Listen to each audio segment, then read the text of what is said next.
Assalamu alaikum everyone. 46 BCS প্রিলি। এটাতে science থেকে 16টা প্রশ্ন এসেছিল। নর্মালি আসার কথা ছিল 15টা, বাট এসছে 16টা। তো প্রথম প্রশ্ন যেটা দিয়েছে, কোন অর্গানেলটি পর্দা দ্বারা আবেষ্টিত থাকে না? মানে হচ্ছে অঙ্গাণু। অর্গানেলস শব্দের অর্থ হচ্ছে অঙ্গাণু। পর্দা মানে হচ্ছে ঝিল্লি বা মেমব্রেন, আবেষ্টিত থাকে না। এখানে অপশনে দেখতে পাচ্ছি রাইবোজোম, ক্লোরোপ্লাস্ট, মাইটোকন্ড্রিয়া, মাইটোকন্ড্রিয়া, পার অক্সিসোম। অর্গানেলস কি বুঝতে চাই আমরা? রাইবোজোম, ক্লোরোপ্লাস্ট, মাইটোকন্ড্রিয়া, এগুলো কি বুঝতে চাই? এগুলো বোঝার আগে আমাদের একটা ব্যাকগ্রাউন্ড জানতে হবে। এই জিনিসগুলো আসলে কোথায় থাকে, থেকে এই প্রশ্নটা এসছে, তা একটু আমরা বুঝতে চাই। আমরা যখন একটা হিউম্যান বডিকে বিভক্ত করি, বা হিউম্যান বডির একটা বিল্ডিং ব্লক হচ্ছে সেল। যেমন কি একটা বিল্ডিং তৈরি করতে যেমন আমাদের অনেক ইটের প্রয়োজন হয়, হিউম্যান বডি বিল্ড করার জন্য অনেক সেলের প্রয়োজন হয়। একটা হিউম্যান বডিতে 100 ট্রিলিয়ন কোষ থাকে। 100 ট্রিলিয়ন কোষ থাকে। আমরা জানি হিউম্যান বডিকে যদি আমরা একটা ইউনিভার্সিটির সাথে তুলনা করি, এটার মধ্যে অনেক ডিপার্টমেন্ট আছে। এই ডিপার্টমেন্টগুলোকে আমরা সিস্টেম বলছি। এরকম কয়টা ডিপার্টমেন্টের কথা বলেছিলাম আপনাদের? এগারোটা। 11টা মেজর ডিপার্টমেন্ট আছে। এই ডিপার্টমেন্টগুলোকে বলছি আমরা সিস্টেম। প্রতিটা সিস্টেমের আন্ডারে থাকে অর্গান বা অঙ্গ। তাহলে 11টা সিস্টেম থাকবে হিউম্যান বডিকে বিভক্ত করলে। এবার একটা সিস্টেমকে যখন বিভক্ত করবেন তখন পাবেন অঙ্গ। পাশের চিত্র আমরা যেটা দেখতে পাচ্ছেন, এটা কিসের চিত্র? এটা স্টোমাকের চিত্র বা পাকস্থলী। পাকস্থলীকে আমরা বলছি অঙ্গ। কি বলছি? পাকস্থলীকে আমরা বলছি অঙ্গ বা অর্গান। হিউম্যান বডিতে এরকম অর্গান আছে 78টা। 78টা মেজর অর্গান আছে। তার মানে আমরা দেখতে পাচ্ছি একটা সিস্টেমকে বিভক্ত করলে পাওয়া যাচ্ছে অর্গান। এখন আমার প্রশ্ন, অর্গানকে বিভক্ত করলে কি পাওয়া যায়? অর্গানকে যখন আমরা বিভক্ত করব তখন আমরা পাবো বিভিন্ন টিস্যু বা পেশি পাবো। অর্গানকে বিভক্ত করলে পাবো পেশি বা টিস্যু। এই পেশিকে বিভক্ত করলে আমরা পাবো ছোট ছোট কোষ। এই কোষ নিয়ে আজকের পড়াশোনা। এই প্রশ্নটা এসছে কোষ থেকে। 1 নম্বর যে প্রশ্নটা এসছে সেটা কোষ থেকে এসছে। তাহলে আমরা একটু আবার রিক্যাপ করি। হিউম্যান বডিকে বিভক্ত করলে পাই তন্ত্র, তন্ত্রকে বিভক্ত করলে পাই অঙ্গ, অঙ্গকে বিভক্ত করলে পাই পেশি বা মাসেল বা টিস্যু, টিস্যুকে বিভক্ত করলে পাই সেল। সো একটা সেল কাকে বলা হচ্ছে? সবচেয়ে গ্রহণযোগ্য সেলের যে সংজ্ঞা যেটা দিয়েছিল, ডেফিনেশন দিয়েছিল লুই এবং সিকেবিস 1969 সালে, গণ অভ্যুত্থানের সময়। লুই এবং সিকেবিচ বৈষম্যবর্ধ পর্দা দ্বারা আবৃত জীবজ ক্রিয়াকলাপের একক এবং অন্য সজীব মাধ্যম ছাড়া নিজের প্রতিরূপ তৈরি করতে যেটা সক্ষম সেটাকে ওনারা কোষ বলেছেন। সিম্পলি আমরা কোষ এভাবে বলি, জীবদেহের গাঠনিক এবং কার্যিক একককে কোষ বলে। কিন্তু আমার কাছে এই সংজ্ঞাটা সবচেয়ে বেশি স্মার্ট মনে হয়। সংজ্ঞাটাতে কি বলা হচ্ছে? বৈষম্যবদ্ধ পর্দা দিয়ে আবৃত, অর্থাৎ কোষের যে পর্দাটা আছে সেখানে সবাই প্রবেশ করতে পারবে না, সিলেক্টিভ কিছু মানুষজন প্রবেশ করতে পারবে। যেমন কি জাতীয় সংসদের কথা চিন্তা করেন, জাতীয় সংসদে সিলেক্টিভ কিছু মানুষ প্রবেশ করতে পারবে। অনুরূপভাবে কোষের মধ্যে সিলেক্টিভ কিছু মানুষ প্রবেশ করতে পারবে। এই জন্য এটাকে বলা হচ্ছে বৈষম্যবদ্ধ পর্দা। অর্থাৎ এটা বৈষম্য করে, কাউকে ঢুকতে দিবে তো কাউকে ঢুকতে দিবে না। এবং এটা জীবজ ক্রিয়াকলাপের একক, অর্থাৎ জীবের যত কাজ সম্পন্ন হয় এটার একক হচ্ছে কোষ। এবং যেটা অন্য সজীব মাধ্যম ছাড়া নিজের প্রতিরূপ তৈরি করতে পারে, অর্থাৎ একটা কোষ থেকে দুইটা কোষ হতে পারে, দুইটা কোষ থেকে চারটা কোষ হতে পারে, যেটাকে আমরা ফ্যান্সি ওয়েতে বলছি কোষ বিভাজন বা সেল ডিভিশন। কি বলছি? Cell division. কোষের আবার কি হতে পারে? নিজের প্রতিরূপ নিজেই তৈরি করতে পারে। কোষের মধ্যে এখন আমাদের প্রশ্ন হচ্ছে, হিউম্যান বডিকে বিভক্ত করলে আমরা তন্ত্র পাচ্ছি, তন্ত্রকে বিভক্ত করলে আমরা অঙ্গ পাচ্ছি, অঙ্গকে বিভক্ত করলে টিস্যু পাচ্ছি, টিস্যুকে বিভক্ত করলে কোষ পাচ্ছি। এখন আপনাদের কাছে যদি আমি প্রশ্ন করি, কোষকে বিভক্ত করলে আমরা কি পাবো?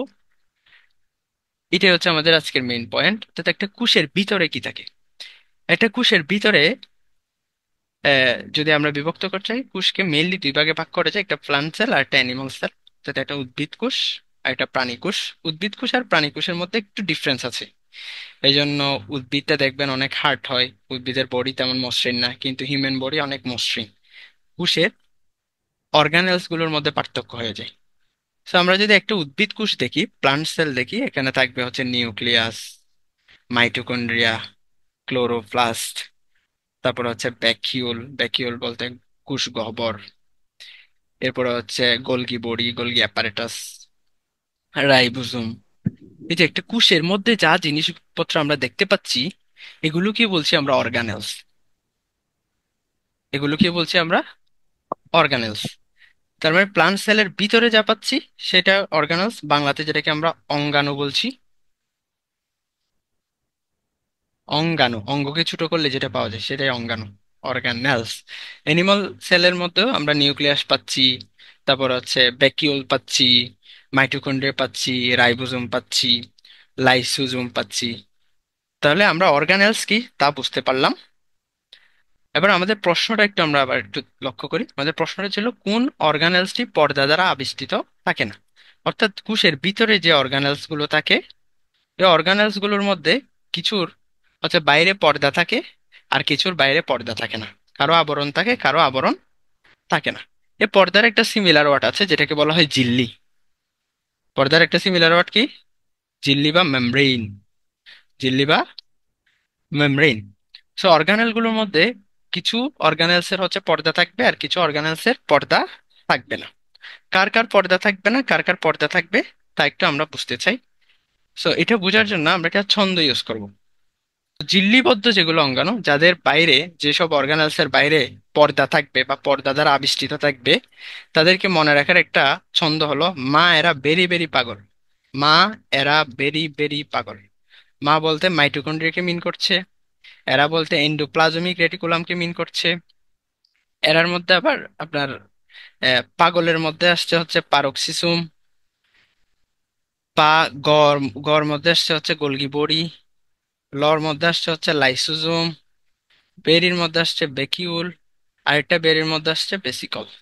তো আমি আরেকবার রিক্যাপ করি। মা এরা বেরি বেরি পাগল, এটা হচ্ছে ঝিল্লিবদ্ধ অঙ্গাণুগুলোকে মনে রাখার ছন্দ বা নেমোনিক যেটাকে আমরা বলছি। মা বলতে মাইটোকন্ড্রিয়াকে মিন করছে, এরা বলতে এন্ডোপ্লাজমিক রেটিকুলামকে মিন করছে, ভেরি বেরি বলতে বেসিকল, আর আরেকটা বেরি বলতে বেকিউল। বেকিউল মানে কুশগহ্বর যেটাকে বলছি আমরা। কুশগহ্বরের তাহলে কি থাকবে? পর্দা থাকবে, কুশগহ্বরেরও পর্দা থাকবে।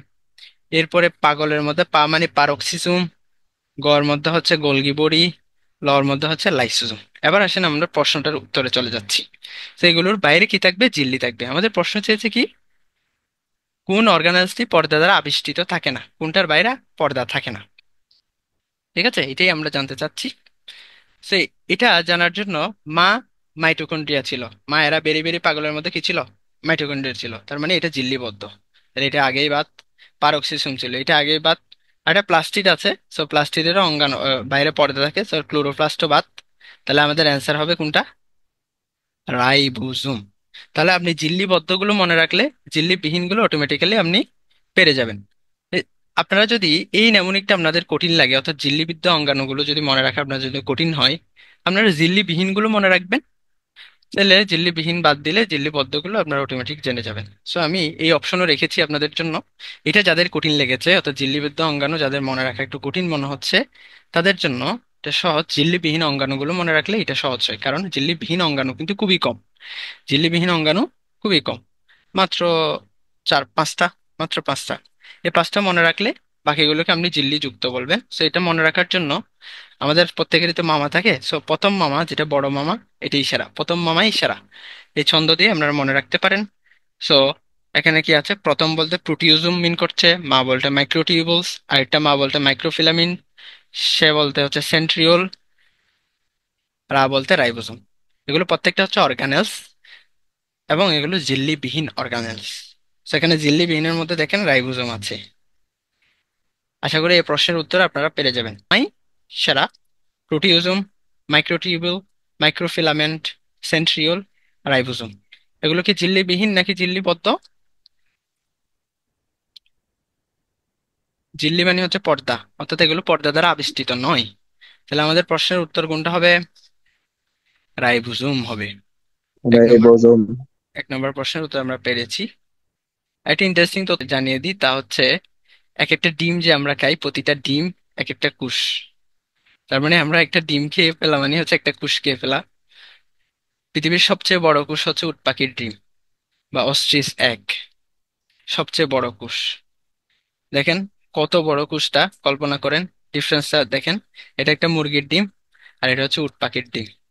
উট পাখির ডিম অনেক বড় হয়ে থাকে, যেটার এই বরাবর অর্থাৎ অনুদৈর্ঘ্য বরাবর এটার দৈর্ঘ্য হয় 17 সেন্টিমিটার, আর অনুপ্রস্থ বরাবর এটার দৈর্ঘ্য হয় 12.5 সেন্টিমিটার। আছে বিগ এক, যেটা হচ্ছে আপনার সবচেয়ে বড় কুশ। আচ্ছা, এবার চলে যাব আমাদের দ্বিতীয় প্রশ্নে। প্রথম প্রশ্নে আমরা কিছুটা ভালো আইডিয়া পেলাম। তো একটু মনে করা ট্রাই করি, একটু রিক্যাপ করা ট্রাই করি। ছন্দটা কি ছিল? ঝিল্লি বিহীনের প্রথম মামাই সেরা। সো দিয়ে প্রোটিওজোম।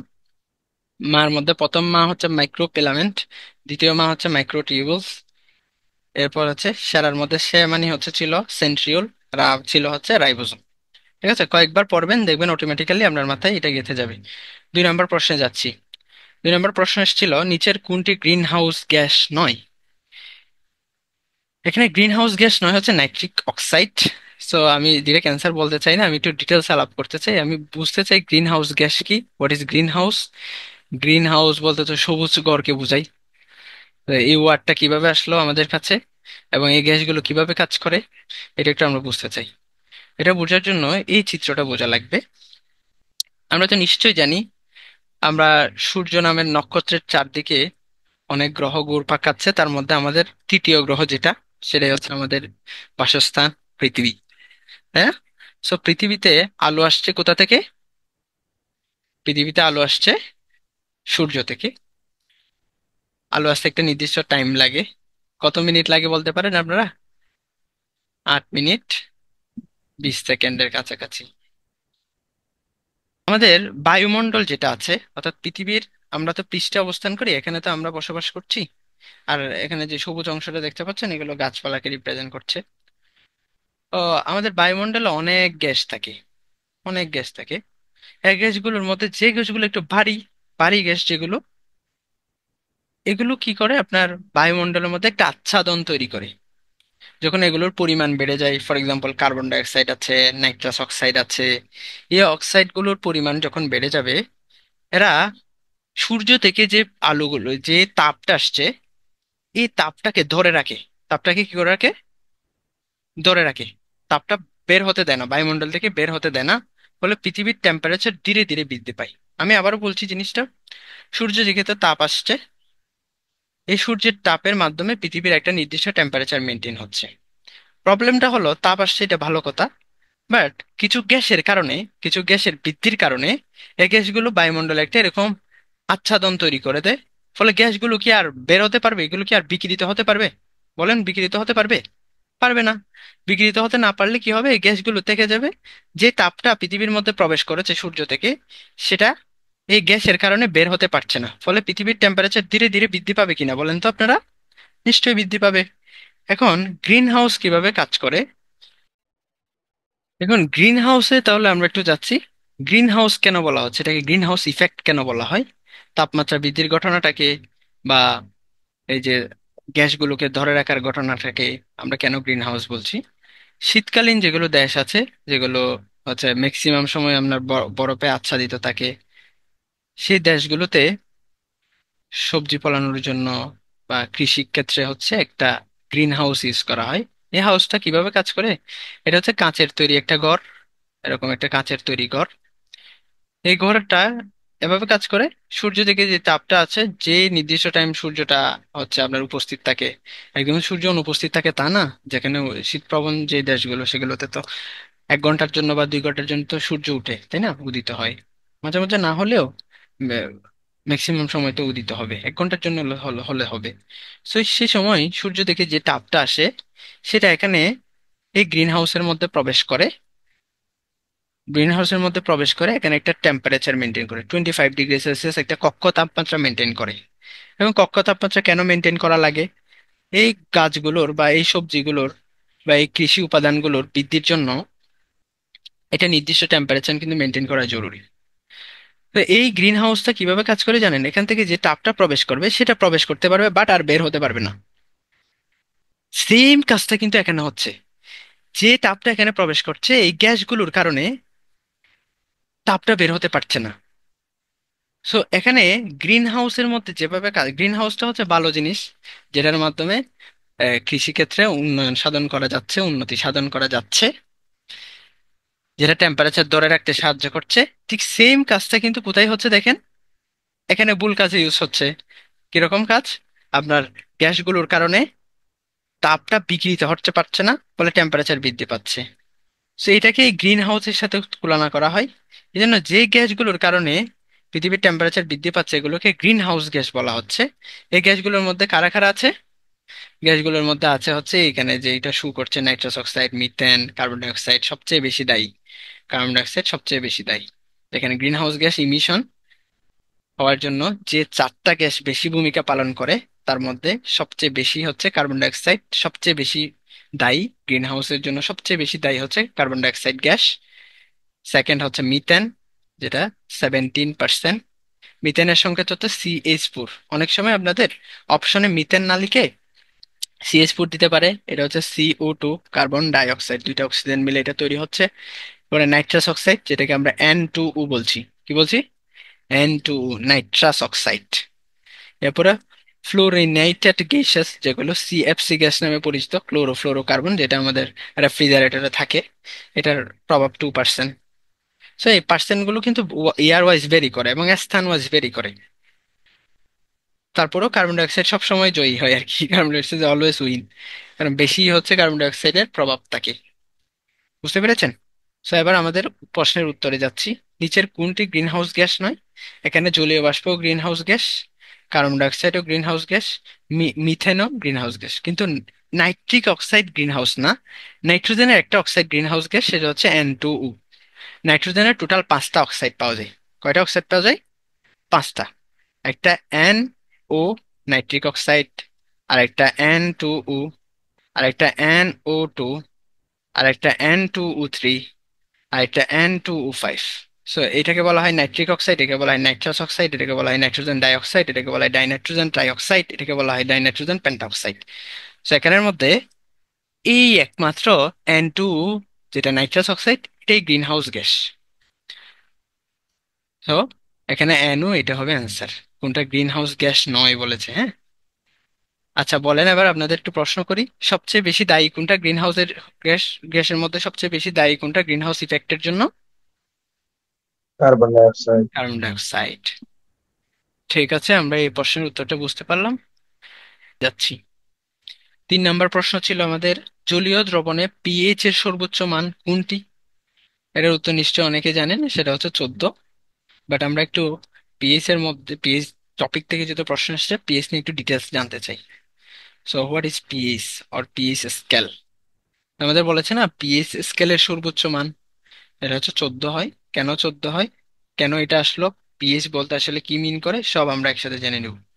এটা আপনাদের রিটেনে হেল্প করবে। এভাবে পড়লে বেটার কি, আসলে বিসিএস এর ক্ষেত্রে যেটা হয়, প্রিলি রিটেন, রিটেনটা আসলে মূল খেলা। প্রিটির জাত একটা হচ্ছে ইলিমিনেশন প্রসেস, এর মাধ্যমে মানুষকে বাদ দেওয়া হয়। তো রিটেনটাই আসলে মূল, আপনাকে ক্যাডার পাইতে সাহায্য করবে, ভালো ক্যাডার পেতে। তো আমার যে ক্ষুদ্র জ্ঞান, আমি মনে করি যে যদি আপনি রিটেন প্রিপারেশনটা নিয়ে নেন না, আপনি প্রিলি অটোমেটিক্যালি পারবেন। সো রিটেনটাই আসলে প্রস্তুতি নেওয়ার জন্য প্রধান ওয়ে বলে আমি মনে করি। আর কিছু এক্সট্রা টপিক হয়তো আপনাদের, ইংলিশ লিটারেচার কিন্তু এতে আসে না, রিটেনে আসে না। ইংলিশ ইংলিশ লিটারেচার তো আলাদা করে পড়া লাগে প্রিলির জন্য, কিছু টপিক আবার প্রিলির জন্য এক্সট্রা করে পড়া লাগে। তবে ম্যাক্সিমাম 80% তো রিটেন প্রিলির সাথে মিলে। এই জন্য আপনারা রিটেন প্রিপারেশন নেওয়া ট্রাই করবেন, যখন প্রিলির কোয়েশ্চেন গুলো সলভ করবেন এবং একটু রিটেন বেস পড়া ট্রাই করবেন। যে টপিক থেকে প্রশ্ন আসছে ওই টপিক নিয়ে একটু ডিটেলসে জানবেন, জানলে দেখবেন 2 মার্কের প্রশ্ন আপনি অটোমেটিক্যালি হ্যান্ডেল করতে পারছেন। সো পিএইচ ও পিএইচ স্কেল নিয়ে আমরা একটু পড়াশোনা করি। পিএইচ এর ফুল ফর্ম হচ্ছে power of hydrogen ion. So power of hydrogen পর্যন্ত আমরা জানি। পাওয়ার অফ হাইড্রোজেন, হাইড্রোজেন হচ্ছে 118টা মোলের মধ্যে প্রধান যে প্রথম যে মৌল, ওটা যেটাকে আমরা দুষ্ট বলি, এ ভীষণ দুষ্ট। এ কিছুক্ষণ ধাতুর মতো আচরণ করে, কিছুক্ষণ অধাতুর মতো আচরণ করে। একটা দ্রবণের মধ্যে, আমরা একটা দ্রবণ বলতে আগে কি বুঝি সেটা একটু বুঝতে চাই। দ্রবণ কি জিনিস? আমরা একটা শরবত বানাবো, যেটাকে লরবত বলি আমি।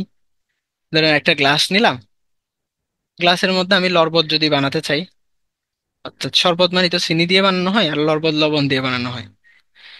তো পানি নিলাম, পানির মধ্যে আমি কিছু গুঁড়ো লবণ দিয়ে দিলাম। মানে এখানে কিছু সল্ট আছে, এগুলো লবণ চিন্তা করলাম। আর এখানে পানি ছিল, লবণ আছে, দুইটাকে মিক্সচার করলে একটা নতুন জিনিস তৈরি হবে যেটাকে আমি লরবট বলছি। তার মানে এখানে যে লরবটটা আছে এই লরবটটা তৈরি করতে আমরা কিসের কিসের প্রয়োজন হয়েছে? পানিকে লবণের সাথে মিক্সচার করতে হয়েছে, তাই না? সো যে পানির মধ্যে আমি দ্রবীভূত করছি এটাকে বলা হয় দ্রাবক। পানিকে কি বলা হবে? দ্রাবক বলা হবে। পানিকে বলা হবে দ্রাবক। আর লবণকে কি বলা হবে, কেউ কি বলতে পারেন? দ্রব। পানিকে লবণকে বলা হবে দ্রব। আর লবণকে বলবো দ্রবণ। অর্থাৎ সম্পূর্ণ জিনিসটা মিলে যেটা হলো সেটাকে আমরা কি বলবো? দ্রবণ বলবো। তাহলে একটা দ্রবণ মানে হচ্ছে দ্রাবক আর দ্রবের সমষ্টি। তো একটা দ্রবণে, এরকম একটা দ্রবণের মধ্যে বিদ্যমান যে হাইড্রোজেনের পরিমাণটা, আয়নের যে ঘনমাত্রাটা, সেটা ঋণাত্মক লগারিদমকে পিএইচ বলে। ঋণাত্মক লগারিদম কি, এটা আগে আমাদের লগারিদম পড়া লাগবে, তারপর এটা এই সংজ্ঞাটা আমরা বুঝতে পারবো। আপাতত আমি এটা ডিটেলস আলাপ করছি না। আমি জাস্ট এটা বোঝাতে চাই যে পিএইচ কি। পিএইচ হচ্ছে হাইড্রোজেন আয়নের একটা লগারিদম, হাইড্রোজেন আয়নের পাওয়ার, এটা হচ্ছে পিএইচ। পিএইচ এর একটা স্কেল দিয়েছেন 1919 সালে ডেনিস বিজ্ঞানী। ডেনিস বলতে কোন দেশকে মিন করে বলেন দেখি আপনারা? পারার কথা নিশ্চয়ই। ডেনিস কাদেরকে বলা হয়? ডেনমার্ক। শিওর? হ্যাঁ, ডেনমার্কই। 1919 সালে ডেনিশ বিজ্ঞানী, ডেনমার্কের বিজ্ঞানী এসপিএল সরেনসেন কর্তৃক উপস্থাপিত এই স্কেলটি পিএইচ স্কেল নামে পরিচিত। এটা আসলে একটা ডেনমার্কের বিজ্ঞানী এসপিএল সুরেনসেন সর্বপ্রথম এই স্কেলটা তৈরি করেন। অর্থাৎ একটা দ্রবণ কি আপনার ক্ষারীয় হবে নাকি অম্লীয় হবে? অম্লীয় ক্ষারীয় কি জিনিস? যে কোনো একটা কেমিক্যাল যখন আপনি ইউজ করবেন তখন আপনার পিএইচ এর সাথে এটা অ্যাডজাস্ট করে কিনা সেটা আপনার জানা লাগবে। যেমন কি আমরা যে দৈনন্দিন জীবনে যে উপাদানগুলো ইউজ করি, যেমন কি আমরা স্যুপ ইউজ করি, প্রতিদিন সাবান ইউজ করছি, সাবান অবশ্যই ক্ষারীয় হতে হয়। কেন ক্ষারীয় হতে হয়? কারণ আমাদের ত্বক অম্লীয়। অম্লীয়র মধ্যে ক্ষারীয় দিলে তখন নিউট্রাল একটা পজিশনে যাবে, ফলে আপনার ত্বকটা ভালো থাকবে। ত্বক ভালো করার জন্য অম্ল ক্ষারের পিএইচটা জানা লাগে। আপনি যে উপাদানটা ইউজ করছেন, বিশেষ করে ময়শ্চারাইজার বলেন, বিভিন্ন কেমিক্যালস বলেন, এছাড়া আমরা দৈনন্দিন জীবনে যা ইউজ করি, অর্থাৎ কেমিক্যাল বেস যা যা ইউজ করি, এগুলোর এটা অম্লীয় নাকি ক্ষারীয় বা পিএইচ মানটা জানলেই তো অম্লীয় ক্ষারীয় ডিফাইন করতে পারি। পিএইচ মানটা আমাদের জানা লাগে। পিএইচ স্কেলটা হয় দেখাই না, এটা 7 পিএইচ। এটার পিএইচ হচ্ছে 7। 7-এর চেয়ে কম হলে বলি আমরা অ্যাসিডিক, আর 7-এর চেয়ে বেশি হলে বলি আমরা ক্ষারীয়। তাহলে এই স্কেলের মধ্যে, পিএইচ স্কেলের মধ্যে সর্বনিম্ন মান কত বলেন? 0। আর সর্বোচ্চ মান কত? 14। 14ই হবে আমাদের অ্যান্সার এই প্রশ্নের।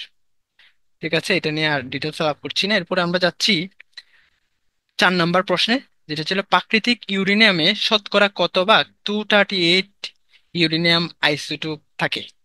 যেটা প্রাকৃতিক আইসোটোপ আছে, ইউরেনিয়াম নিশ্চয়ই আপনারা চিনেন, যেটা হচ্ছে 92 নম্বর মৌল। 118টা মৌলিক পদার্থের মধ্যে পর্যায় সারণীর 92 নম্বর যে মৌলটা আছে এটাকে আমরা বলছি ইউরেনিয়াম, যেটা অনেক তেজস্ক্রিয় হয়ে থাকে। ইভেন ইউরেনিয়াম দিয়ে হচ্ছে পারমাণবিক বোমা তৈরি করা হয়। ইউরেনিয়াম 235 দিয়ে কিন্তু পারমাণবিক বোমা তৈরি করা হয়। সো ইউরেনিয়ামের টোটাল 3টা আইসোটোপ দেখতে পাওয়া যায়। এখন প্রশ্ন হচ্ছে হোয়াট ইজ আইসোটোপ। আমরা একটু আইসোটোপ নিয়ে পড়াশোনা করি। আইসোটোপ বলতে কি বোঝায় তা একটু আগে বুঝতে চাই। আইসোটোপ, আমরা নিশ্চয়ই জানি যে কোনো একটা পরমাণু যদি আমি নিই, ফর এক্সাম্পল আমি নিলাম কার্বন। কার্বনের প্রোটন সংখ্যা হয় 6, এটা 6 নম্বর মৌল, এবং এটার ভর সংখ্যা হয় 12। সো কার্বনের কিন্তু কিছু কিছু কার্বন আবার দেখতে পাওয়া যায় এরকম 6 প্রোটন বিশিষ্ট, কিন্তু এটার নিউট্রন সংখ্যা বেশি হয়। কার্বন 13 একটা পাওয়া যায়, কার্বন 14 পাওয়া যায়। এবং কার্বনের 3টা আইসোটোপ প্রকৃতিতে পাওয়া যায়। কার্বন 12, উপরেরটা হচ্ছে ভর সংখ্যা, আর নিচেরটা হচ্ছে পারমাণবিক সংখ্যা বা প্রোটন সংখ্যা। দেখেন তো এখানে প্রত্যেকটার প্রোটন সংখ্যা সমান, কিন্তু ভর সংখ্যা ভিন্ন। এই টাইপের হলে এই পরমাণুদ্বয়কে পরস্পরের, পরমাণুগুলোকে পরস্পরের আইসোটোপ বলা হয়। তাহলে আইসোটোপ কাকে বলে? আইসোটোপ ওয়ার্ডটার মধ্যেই কথাগুলো লুকানো আছে। আইসো মানে হচ্ছে সমান, টুপ মানে হচ্ছে প্রোটন। যে যে সব পরমাণুর মধ্যে প্রোটন সংখ্যা সমান থাকে কিন্তু ভর সংখ্যা ভিন্ন হয় তাদেরকে আমরা পরস্পরের আইসোটোপ বলতে পারি। সো প্রতিটা আইসোটোপের ভিন্ন ভিন্ন কাজ আছে। যেমন কার্বন 14 কাজ কি বলতে পারেন কেউ? হ্যাঁ, কার্বন 14 কাজ হচ্ছে আমরা কার্বন ডিটেকশন বলি না, কার্বন ডিটেকশন করে ডিটেক্ট করে আপনার বয়স নির্ধারণ করা যায় বিভিন্ন ভাস্কর্যের বলেন, বিভিন্ন পুরাতন যেসব আমরা স্কাল পাই স্কালগুলোর কিন্তু বয়সটা নির্ধারণ করে কার্বন 14 মাধ্যমে। আচ্ছা, এখন আসেন ইউরেনিয়ামের এরকম আইসোটোপ কয়টা পাওয়া যায় প্রকৃতিতে? ইউরেনিয়ামের আইসোটোপ অলমোস্ট তিনটা পাওয়া যায়। কয়টা পাওয়া যায়? তিনটা। ইউরেনিয়ামের প্রোটন সংখ্যা হচ্ছে 92, এটার ভর সংখ্যা হচ্ছে 238। সো ইউরেনিয়াম 238 একটা পাওয়া যায় আইসোটোপ। আবার ভর সংখ্যা আর একটু কম একটা পাওয়া যায়। ভর সংখ্যা আর একটু কম কত? আহ, আপনার ইউরেনিয়াম 235 একটা পাওয়া যায়, যেটাও প্রোটন সংখ্যা সেম। এরপরে ইউরেনিয়াম 234 একটা পাওয়া যায়। তার মানে ইউরেনিয়ামের তিনটা আইসোটোপ প্রকৃতিতে পাওয়া যায়। এখন কোনটা কত পার্সেন্ট পাওয়া যায়? প্রকৃতিতে টোটাল মিলে তো 100% যদি আমরা চিন্তা করি, ধরেন প্রকৃতিতে আপনি 100টা ইউরেনিয়াম পেলেন, 100টা ইউরেনিয়াম পেলেন, এখানের মধ্যে 238 কয়টা থাকবে, 235 কয়টা থাকবে, 234 কয়টা থাকবে, এরকম একটা সংযুক্তি কিন্তু বের করতে পারি। কেমিস্ট্রিতে এটা ইউজ করা হয়। সো ইউরেনিয়াম 238, 100টা ইউরেনিয়াম যদি আপনি প্রকৃতিতে পান, তার মধ্যে ইউরেনিয়াম 238 অলমোস্ট 99টা পাবেন। কয়টা? 99টা 238 পাবেন। 235 পাবেন হচ্ছে একের চেয়ে কম, 0.72টি, মানে একটার চেয়ে কম পাবেন। ইউরেনিয়াম 234 তো অনেক কম পাবেন, 0.0054%, অর্থাৎ 100টাতে একটাও পাবেন না। তাহলে সবচেয়ে বেশি ইউরেনিয়াম পাওয়া যায় কোন আইসোটোপটা ইউরেনিয়ামের? 238টা, যেটা শতকরা সংযুক্তি হচ্ছে পাওয়া যাওয়ার হারটাকে পার্সেন্ট দিয়ে লেখা হয় 99.2742%। ইউরেনিয়াম 238 প্রকৃতিতে পাওয়া যায়। 0.7204% ইউরেনিয়াম 235 ইউরেনিয়ামটা পাওয়া যায়। 0.0054% ইউরেনিয়াম 234টা পাওয়া যায়। তো আমাদের প্রশ্নে কি এসেছিল দেখেন, প্রশ্ন হচ্ছে প্রকৃতি ইউরেনিয়ামের শতকরা কত ভাগ 238 ইউরেনিয়ামটা পাওয়া যায়।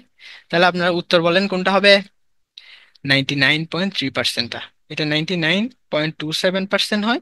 সো আমরা এটার কাছাকাছি যেটা আছে সেটাই আমরা অ্যান্সার হিসেবে চুজ করব।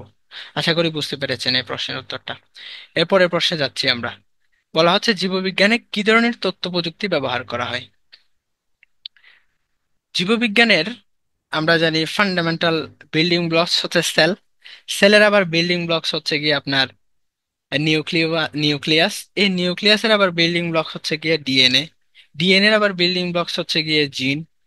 এই জিন হচ্ছে আমাদের বৈশিষ্ট্য বহন করে। দেখবেন আপনার বাবার কিছু বৈশিষ্ট্য আপনার মধ্যে আসে জিনের কারণে। জিন ওয়ার্ডটা আসলে ওই জিন না, জিন ভূত না, এটা জেনারেশন থেকে আসা। জেনারেশন মানে প্রজন্ম। জেনারেশনের প্রথম 4টা অক্ষর নিয়ে জিন তৈরি হয়। সো এই জিন নিয়ে কিন্তু একটা সাবজেক্ট আছে, genetic engineering and biotechnology. So জীববিজ্ঞানে তথ্য প্রযুক্তির একটা ব্যবহার আছে। এই ব্যবহারটা করে একটা জীববিজ্ঞানের বিশেষ শাখা যেটাকে বায়ো ইনফরমেটিক্স বলা হয়। সো এই শাখাতে কিভাবে আমরা কিভাবে কাজ করা হয় তা একটু আমি বোঝানোর ট্রাই করি। ধরেন আমরা ডিএনএ এর কিন্তু একটা, আমরা জানি নিশ্চয় মানুষের ডিএনএ এর মধ্যে ভিন্নতা আছে, এই জন্য ডিএনএ টেস্ট করা হয়। মানুষের প্রত্যেকের আলাদা আলাদা ডিএনএ কিন্তু আলাদা, হ্যাঁ। কিছুটা ম্যাচ করে কাদের সাথে? নিজের মা বাবার সাথে। সো ডিএনএ টেস্ট করে কিন্তু অনেক ক্ষেত্রে আইনি জটিলতা আমরা পার করতে পারি। সো বায়ো ইনফরমেটিক্স এই জিনিসটা হচ্ছে ডিএনএ যে ডিটেকশনটা করছেন, যে আলাদা স্ক্যানিংটা করছেন, এই স্ক্যানিংটা কিন্তু একটা কম্পিউটারের মাধ্যমে বা একটা ইলেকট্রিক্যাল যন্ত্রপাতির মাধ্যমে কানেক্ট করে কিন্তু আপনার দেখাতে হচ্ছে। এই যে ডিএনএ এর যে সিকোয়েন্সটা আপনি দেখাচ্ছেন, এটা কিন্তু বায়ো ইনফরমেটিক্সে আলাপ করা হবে। বায়ো মানে জীবন বা বায়োলজি। ইনফরমেটিক্স মানে হচ্ছে information and communication. Information and কমিউনিকেশনের সাথে কানেক্ট করা হয় যে ডিপার্টমেন্টে। এটা বায়োলজির একটা প্রায়োগিক শাখা বলে বা ফলিত জীববিজ্ঞানের একটা শাখা বায়ো ইনফরমেটিক্স। এটাতে বায়োলজির সাথে তথ্য প্রযুক্তির কানেকশন করা হয়। সো এখানকার আনসার হবে কোনটা? Bio informatics. কেমন? এবার বায়োমেট্রিক্স আছে। বায়োমেট্রিক্স মানে ওই যে ফিঙ্গারপ্রিন্ট সেম করা, এটা এটা একটা পদ্ধতি জাস্ট, এটা কোনো ডিপার্টমেন্ট না। বায়োকেমিস্ট্রি, এটা কেমিস্ট্রির সাথে বায়োলজির একটা কানেকশন। আচ্ছা, 5 নম্বর প্রশ্নের উত্তর আমরা পারলাম। এবার আসেন, গমের মোজাইক ভাইরাস কিভাবে ছড়ায়? গমের মধ্যে কিছু ভাইরাস নিশ্চয়ই আপনারা জানেন, যে গম যেটা আছে, গমের পাতার মধ্যে যখন প্রবলেম হয়, পাতার মধ্যে যখন রোগ দেখা যায়, হলুদ হয়ে যায়, ক্লোরোসিস দেখা যায়, এগুলোর পিছনে কিন্তু কিছু ভাইরাসের ভূমিকা থাকে। তো গমের একটা ভাইরাস আছে যেটা মোজাইক ভাইরাস বলা হয়। সো এই ভাইরাস কিসের মাধ্যমে ছড়ায়? ইঁদুরের মাধ্যমে, মাইটের মাধ্যমে, বাতাসের মাধ্যমে, পাখির মাধ্যমে? প্রশ্ন হলো মাইট কি জিনিস। ইঁদুর তো চিনলাম, বাতাস ছিলাম, মাইট হচ্ছে একটা পতঙ্গ, একটা ইনসেক্ট। সো পতঙ্গটা কিরকম? এই যে আমরা চিত্রে দেখেন, মাইট হচ্ছে এটা। তাহলে আপনারা নিশ্চয়ই বুঝে ফেলছেন এটার অ্যান্সার কি। এটার অ্যান্সার হচ্ছে মাইটের মাধ্যমে ছড়ায়। কিসের মাধ্যমে? এটা গমের মধ্যে এই পতঙ্গটা থাকে। সো একটা গম থেকে যখন আরেকটা গমে, ধরেন একটা গম, গম গাছ হচ্ছে এটার, অর্থাৎ মোজাইক ভাইরাসটা হয়েছে বা এটাদের ইফেক্টেড হয়েছে। সো এই মাইটটা যখন এই গম থেকে আরেকটা গমের মধ্যে যায়, তখন ওই গম গাছটাও এটা দ্বারা ইফেক্টেড হয়। সো মাইট এই পতঙ্গের মাধ্যমে, এই ইনসেক্টের মাধ্যমে আপনার গমের মোজাইক ভাইরাসটা ছড়াবে। এরপরের প্রশ্ন ছিল, অ্যান্টিবডি তৈরি করে নিচের কোনটি? অ্যান্টিবডি বলতে আমাদের ইমিউন তন্ত্রের সাথে যেটা কানেক্টেড, সেটা হচ্ছে বি লিম্ফোসাইট। নিশ্চয়ই শ্বেত রক্তকণিকা সম্পর্কে আপনারা জানেন। আমরা জানি রক্তকণিকা টোটাল 3 ধরনের হয়।